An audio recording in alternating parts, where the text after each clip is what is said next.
I don't see how a 21-year-old healthy kid who ain't never had no heart problems can just fall dead, regardless on what crime they ever committed. The point is, there's still people out here that love and believe in them. Just the basic information should be enough, just so we can go to bed at night and not cry our eyes out wondering what happened when you don't get real answers. And all I have is what KXAN came up with. KXAN Investigation, part of a battle at the Texas State Capitol today, as families tell lawmakers how police have denied them answers about their loved ones' deaths in custody. Like this mother, whose son we uncovered went to get medical attention after weeks of complaining to Travis County jailers about severe pain. He was turned away, then died in his cell just hours later. Our reporting has revealed police across Texas taking advantage of what's now known as the dead suspect loophole. That allows agencies to keep information secret in certain closed criminal cases where someone dies after they are arrested. KXAN investigator Josh Hinkle has followed the fight to change this law for 2 years now. It's now one step closer to reality.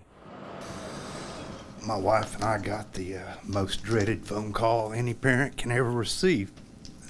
Our son had been arrested by the Mesquite Police Department. It's been nearly 6 years since Robert and Kathy Dyer learned their 18-year-old son had been arrested for public intoxication and was in the hospital. Get your hands out of your pockets. Get your hands.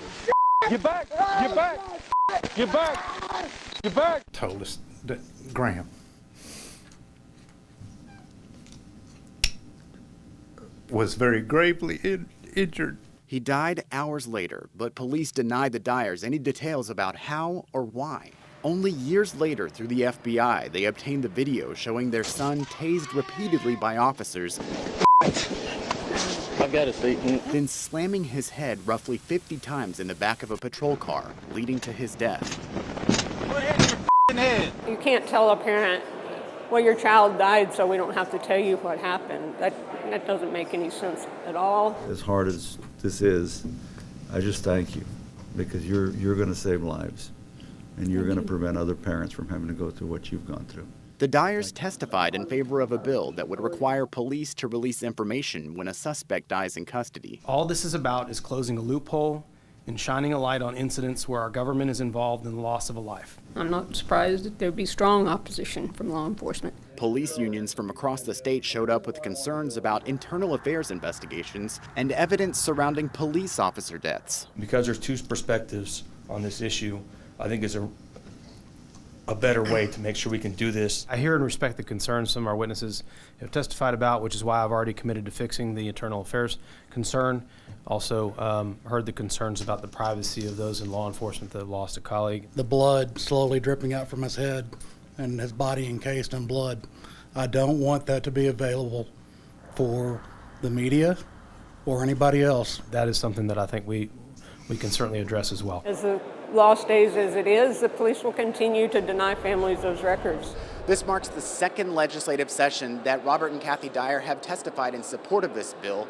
Last session, it didn't make it past this point because it happened so late in the game, but right now it's 2 months earlier than before, so supporters say it has a much better chance of making it to the governor's desk. This committee should vote on it sometime in the next few weeks, and we will keep you updated. At the state capitol, Josh Hinkle, KXAN Investigates. The law enforcement agencies involved in the cases in tonight's report have said they are simply exercising what the law allows, and they maintain no wrongdoing. Right now online, see our analysis of the widespread use of this police loophole. Our research is actually being used to craft the legislation to address this problem. It's all part of our ongoing denied investigation. Just search for this story at the homepage of KXAN.com.